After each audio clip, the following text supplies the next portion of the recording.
Guys দেখো ঝড় উঠেছে।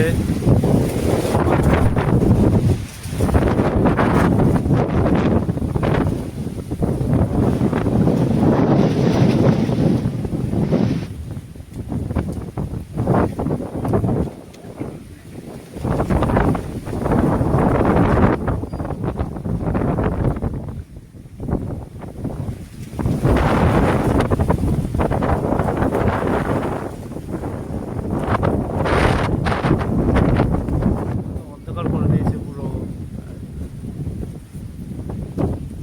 আর আমি ঘুম থেকে উঠেই বাইরে বেরিয়ে পড়লাম ফোনটা নিয়ে।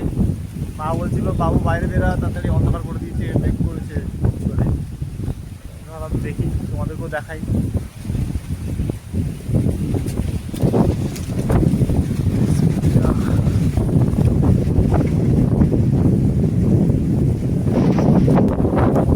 যা বলো তা বলো, হাওয়াটা কিন্তু সেই লাগছে, খালি গায়ে আছি তো পুরো শরীরটা ঠান্ডা হয়ে যাচ্ছে।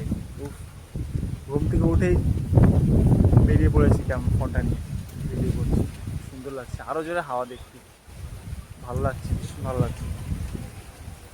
প্রত্যেকদিন এরকম যদি ঠান্ডা হাওয়া দেয় না, উফ, তাহলে ভীষণ ভালো লাগে। উফ, যা গরম পড়ছে, এরকম হাওয়া দিলে খুব ভালোই লাগে।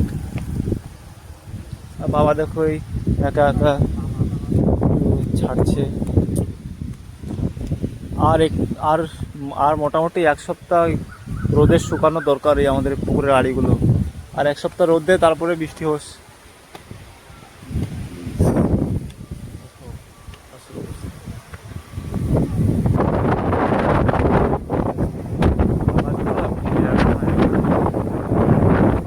আর ওখানে মা দেখো, মা অবস্থা দেখো কত জোরে হাওয়া দিচ্ছে।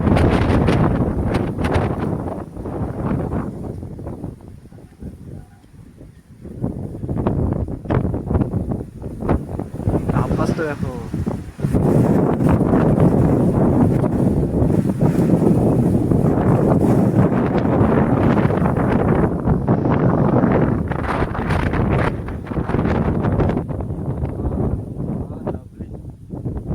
হবে না, আমার মনে হচ্ছে ঝড় হবে না, সব মেঘ উড়ে যাচ্ছে, পরিষ্কার হয়ে যাচ্ছে। ওই যখন সূর্য বেরোচ্ছে ওইখানটায় আছে, লুকিয়ে আছে সূর্যটা। বলতে বলতেই সূর্যটা বেরিয়ে পড়লো, দেখো ও কি সুন্দর লাগছে।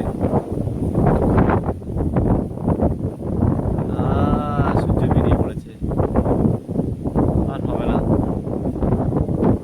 সূর্য মামা বেরিয়ে পড়েছে। দেখো মেঘগুলো দেখো কিভাবে যাচ্ছে।